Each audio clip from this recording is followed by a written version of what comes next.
I believe what drives me to be an returning RA is it helped me personally grow within my major and what I want to do in my life. Like, I want to be in engineering management because I want to be a manager of engineers. I have to relate, be able to collaborate, and engage with not just my own residents, but also my team members.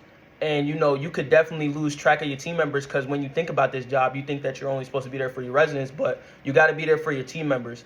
And I believe this helped me see the full picture of what an RA is, and also what I'm going to be dealing with as an RA. I'm going to be collaborating with other engineers around me, but I'm still collaborating for also those people I'm making that device or anything for building, whatever. I'm making that for them. So I have to take a lot of account into how I conduct myself and engage with other people around me. And that was a really good, experience as a newer RA, definitely.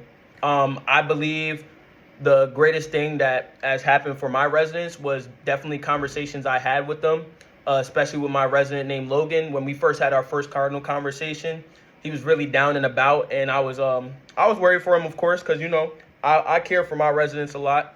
And he told me about the financial issues he had at home and everything. And I gave him those resources. Like I said, okay, like I feel you. Like my first year, I was working UPS, and I told him, I said, you could work UPS during the summer, and they'll give you this, and you'll get this. I said you can go to Reach, you can go do that. I said you can go work at the hospital and do this.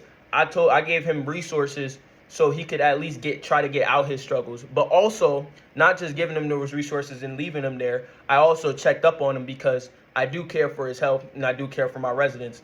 I would always say hi to him. I'll always be there for Logan, check up on him because he didn't have the best start, especially with financial issues, but also he didn't really have a great roommate, so it was very hard for him to socialize and actually get a good connection with people.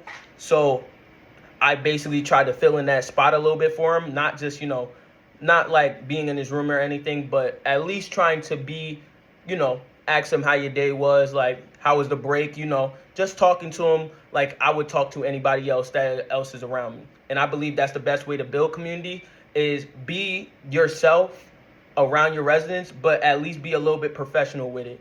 But being yourself is the best part of building community, and they'll think that they can trust you and they'll be able to relate with you and at least open up to you. And that's what I think was the best impact I had on my residents. I think my best strength lies within my ability to, of course, deal with situations. I believe when it comes to cases like, especially very extreme cases, domestic violence, of course, anything of that sort. Of course, my background of what I have had to deal with in my own past or my own stuff, I believe it definitely did shape me to actually know how to approach these situations, but know how to see in a professional manner to at least go through protocol and being able to dial down the situation, de-escalate the situation without raising it up and not run from it.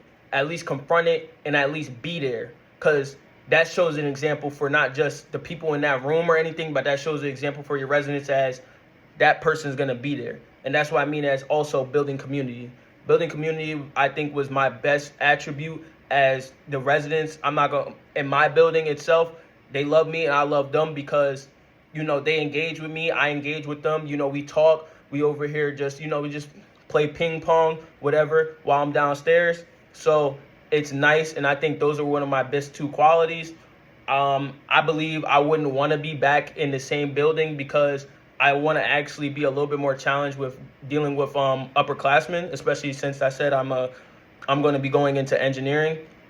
When you're collaborating with people, they're going to be of all ages. You're going to be dealing with people ranging from 40, 50, 60, or anything. And I believe upperclassmen, especially people that I'm going to have to deal that are older than me, will definitely help me know how to manage them, but also show them being able to see a mutual respect between each other so they can actually follow rule.